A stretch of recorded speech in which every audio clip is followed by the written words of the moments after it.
It's not your typical farmer's market. Straight ahead, find out what vendors are selling under the pavilion the first Sunday of every month. Records melted into bowls, pocket knives, and handmade soaps. That smells really good. Are just a few things that shoppers can expect to find at 5th Street Vintage Market. In its third year, the event has grown from a dozen vendors to more than 75. Lori Watts, Sylvia Parker, and Jamie Ciccatello are the three curators of the market.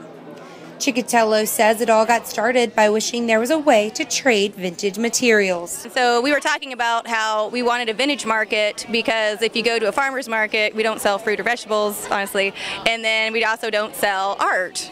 And so it was hard to find a place that you were just selling vintage. It wasn't always smooth sailing for the three curators. It took them a year to find a venue to hold the market before the pavilion was built. We'd always say, man, I wish we had a vintage market. And then when I found out that we were building this, with Friends of Historic Northport, I approached them and said, hey, would you want to do this? And they said, sure.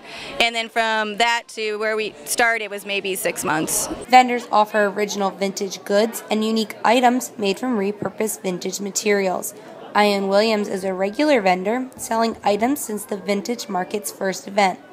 Most of the items at our table are more than a half-century old. Mid-century modern, the weird stuff, as you can tell by the hat.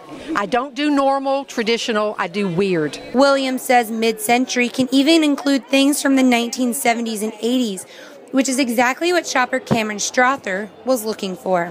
Coolest thing that I've seen so far is a modern jazz quartet record, and it's from probably the 70s, and it's really cool because they use metallophones instead of pianos. So whether you're looking for mid-century metallophone music or an old-fashioned crate for your home, you'll find it here at the 5th Street Vintage Market. In Northport, I'm Emily Passwaters reporting.